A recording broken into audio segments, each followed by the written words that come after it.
Hi friends, this is Venkatesh Devasani. ఈరోజు మనం important current affairs 2025కి సంబంధించిన అంశాలను డిస్కస్ చేస్తున్నాం.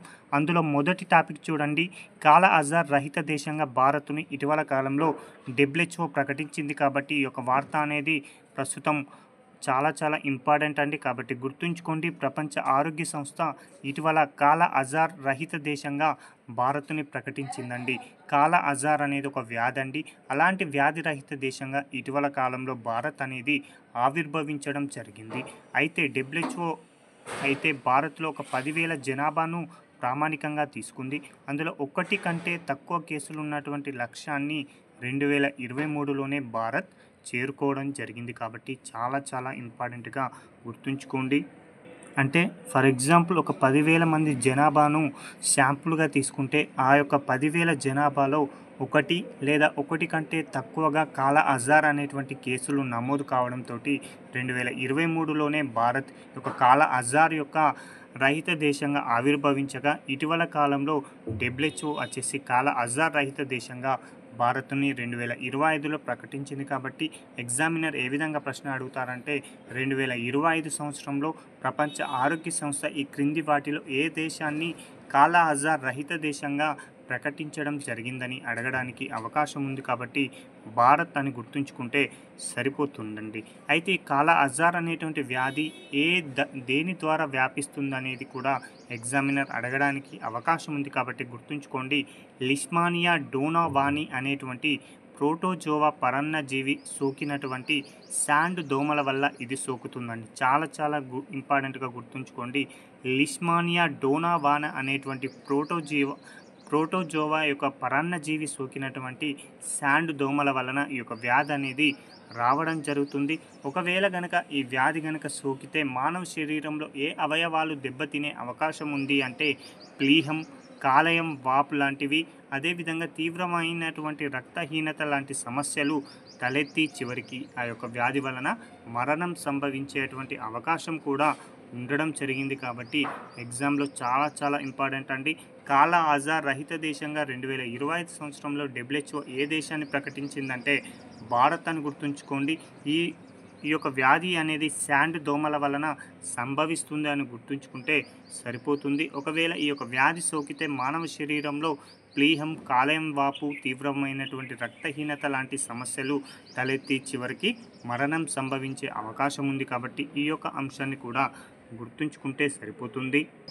మరొక అంశం అండి, ఇటీవల కాలంలో ఐక్యరాజ్య సమితి మహిళా శాంతి పరిరక్షకుల సదస్సు అయితే నిర్వహించడం జరిగింది 2025 సంవత్సరంలో. కాబట్టి ఈ యొక్క అంశం కూడా గుర్తుంచుకోండి. UNO మహిళా శాంతి పరిరక్షకుల సదస్సు 2025 సంవత్సరం ఫిబ్రవరి 24 నుంచి 25వ తేదీలో నిర్వహించడం జరిగింది. అయితే ఈ యొక్క సదస్సుకు ఆతిథ్యం ఇచ్చినటువంటి దేశం వచ్చేసి భారత్ అని గుర్తుంచుకోండి. భారత్లో ఏ నగరం అంటే మాత్రం ఢిల్లీ నగరం అని గుర్తుంచుకుంటే సరిపోతుందండి. అయితే ప్రతి సంవత్సరం కూడా ఈ యొక్క సదస్సు ఒక ప్రత్యేకమైనటువంటి థీమ్ని ఎంచుకోవడం జరుగుతుంది. అలా 2025 సంవత్సరంలో ఈ యొక్క UNO మహిళా శాంతి పరిరక్షకుల సదస్సు యొక్క థీమ్ వచ్చేసి women in peace keeping a global south perspective అని గుర్తుంచుకుంటే సరిపోతుందండి. మరొకసారి చూడండి, women in peace keeping a global south perspective అనేటువంటి ఒక ప్రత్యేకమైనటువంటి ఇతివృత్తాన్ని ఎంచుకోవడం జరిగింది. అయితే ఈ యొక్క UNO మహిళా శాంతి పరిరక్షకుల సదస్సును నిర్వహించినది ఎవరు అనేది కూడా ఎగ్జామ్ పాయింట్ ఆఫ్ వ్యూలో ఇంపార్టెంట్ అండి. కాబట్టి భారతదేశానికి సంబంధించినటువంటి రక్షణ మంత్రిత్వ శాఖ, అదేవిధంగా విదేశీ వ్యవహారాల మంత్రిత్వ శాఖ, ఈ ఇద్దరు కూడా సంయుక్తంగా ఈ యొక్క సదస్సును అయితే నిర్వహించడం జరిగింది. కాబట్టి చాలా ఇంపార్టెంట్ అండి. మరొక అంశం అండి, గ్లోబల్ టెర్రరిజం ఇండెక్స్ 2025 అనేది కూడా చాలా ఇంపార్టెంట్ అండి.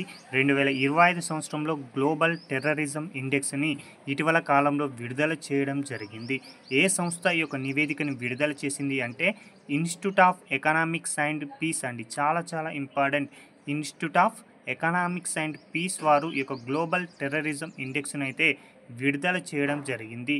ఈ యొక్క ఇండెక్స్లో మొత్తంగా పరిగణలోకి తీసుకున్న దేశాల సంఖ్య 163 దేశాలను పరిగణలోకి తీసుకొని ఈ యొక్క నివేదికనైతే విడుదల చేయగా అత్యంత టెర్రరిజం ఉన్నటువంటి దేశాలలో అగ్రస్థానంలో ఉన్నటువంటి దేశంగా మొదటి స్థానంలో బుర్కినా ఫాసో, రెండవ స్థానంలో పాకిస్తాన్, మూడవ స్థానంలో సిరియా దేశాలు అనేవి ఉండడం జరిగాయి. ఈ యొక్క 3 దేశాల వరుస క్రమాన్ని గుర్తుంచుకుంటే సరిపోతుందండి.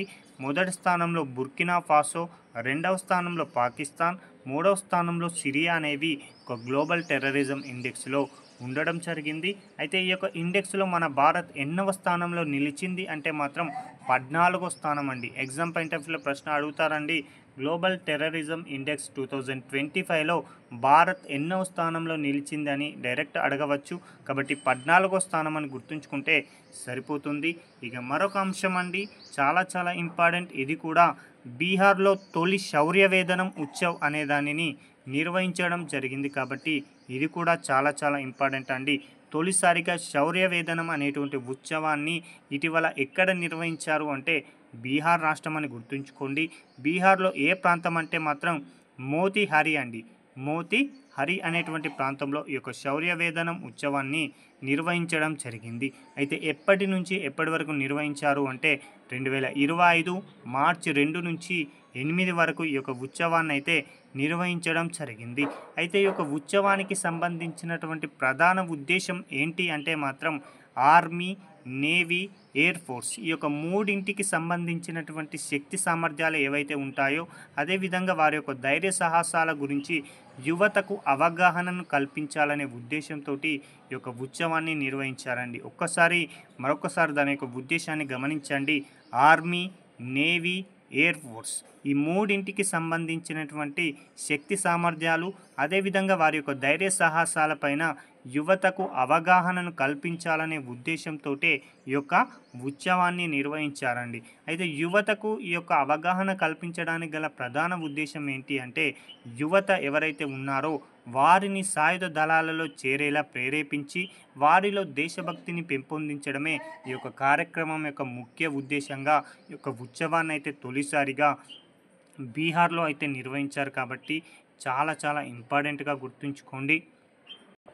మరొకటండి, భారతదేశ చరిత్రలోని తొలిసారిగా సొంత ఉపగ్రహాన్ని తయారు చేయబోతున్నటువంటి రాష్ట్రంగా అస్సాం అయితే ఒక చరిత్రను సృష్టించబోతుందండి. చాలా ఇంపార్టెంట్గా ఈ యొక్క అంశాన్ని కూడా గుర్తుంచుకోండి. త్వరలో అస్సాం రాష్ట్రం వచ్చేసి అస్సాం షాట్ అనేటువంటి ఒక సొంత ఉపగ్రహాన్ని లాంచ్ చేస్తున్నాం అని ఇటీవల కాలంలో అస్సాం రాష్ట్రానికి సంబంధించినటువంటి ఆర్థిక మంత్రివర్యులైనటువంటి అజంతా నియోగ్ గారు ప్రకటించారండి. మన దేశ చరిత్రలో తొలిసారిగా ఏ రాష్ట్రం కూడా నేటి వరకు కూడా ఒక సొంతగా ఉపగ్రహాన్ని తయారు చేయలేదు. కానీ తొలిసారిగా అస్సాం రాష్ట్ర ప్రభుత్వం తమ రాష్ట్రానికి సంబంధించినటువంటి ఉపగ్రహాన్ని తయారు చేయబోతున్నారు. దాని పేరు వచ్చేసి అస్సాం షాట్ అనేటువంటి పేరు మీదుగా ఒక ఉపగ్రహాన్ని అయితే తయారు చేయబోతున్నారు. ఎందుకోసం అస్సాం రాష్ట్రం ఈ యొక్క ఉపగ్రహాన్ని తయారు చేస్తుంది అంటే ఈరోజు మనం గమనిస్తున్నాం, అస్సాం అనేది ఒక ఈశాన్య రాష్ట్రంగా ఉండడం జరిగింది. కాబట్టి ఇది ఈశాన్య సరిహద్దు వైపున ఉంటుంది. కాబట్టి ఆ ప్రాంతంలోకి చొరబాటుదారులు వచ్చేటువంటి అవకాశం ఉంటుంది. కాబట్టి అలాంటి వాటిపైన నిఘా పెట్టేందుకోసమై అంటే సరిహద్దులపై నిఘాకు అదేవిధంగా కీలక సామాజిక ఆర్థిక ప్రాజెక్టులపైన సమాచారం కోసం ఈ యొక్క శాటిలైట్ను వాడనున్నట్లు కూడా ఇటీవల కాలంలో అస్సాం ప్రభుత్వం తెలియజేయడం జరిగింది. కాబట్టి చాలా ఇంపార్టెంట్ అండి.